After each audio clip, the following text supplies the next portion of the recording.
Operation सिंदूर के बाद से भले ही सीमा पर भारत पाक के बीच तनाव चल रहा है, लेकिन जमीनी स्तर पर लड़ाई भारत और पाकिस्तान के बीच लड़ी जा रही है। पाक सेना के तकरीबन 70% हथियार चीन के हैं।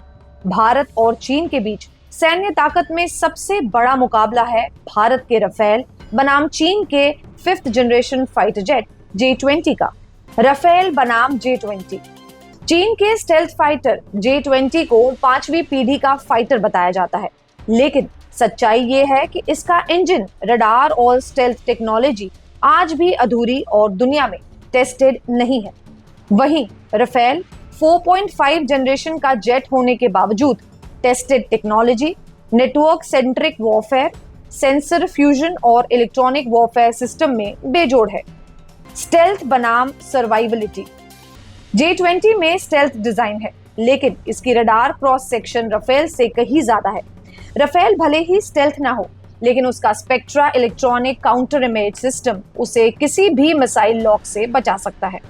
कॉम्बैट एक्सपीरियंस किसी भी विमान का असली परीक्षण युद्ध के मैदान में होता है।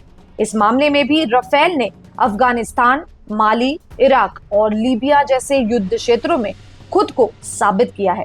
इसके मुकाबले J-20 को किसी युद्ध में इस्तेमाल नहीं किया गया है, यानी इसका अनुभव सिर्फ प्रोपेगेंडा और परेड तक सीमित है। हथियार और रेंज हथियार प्रणाली की बात करें तो राफेल में VVR मीटियोर मिसाइल लगती है, जो 150 किलोमीटर से भी ज्यादा रेंज में टारगेट को बिना देखे गिरा सकती है, जबकि J-20 की मिसाइलें अभी भी टेस्ट फेज में हैं और उनकी रेंज और एक्यूरेसी पर सवाल है। राफेल को भारतीय वायुसेना के लिए विशेष रूप से मॉडिफाइड किया गया है, जिसमें हिमालय युद्ध क्षेत्र के लिए cold start engine, Israeli helmet monitor और इंडिया स्पेसिफिक कम्युनिकेशन सिस्टम्स शामिल है। ये सब जानने के बाद आपको भी समझ आ गया होगा कि J-20 कागजों में स्टेल्थ फाइटर हो सकता है, लेकिन राफेल जंग का फाइटर है। तकनीक, भरोसे, अनुभव और रणनीति प्रभाव में राफेल आज भी J-20 पर भारी है। वैसे भी भारत पाक जंग ने एक बात तो साफ कर दी है कि चीनी हथियार और उसकी तकनीकी भी उसके खिलौनों की तरह ही है।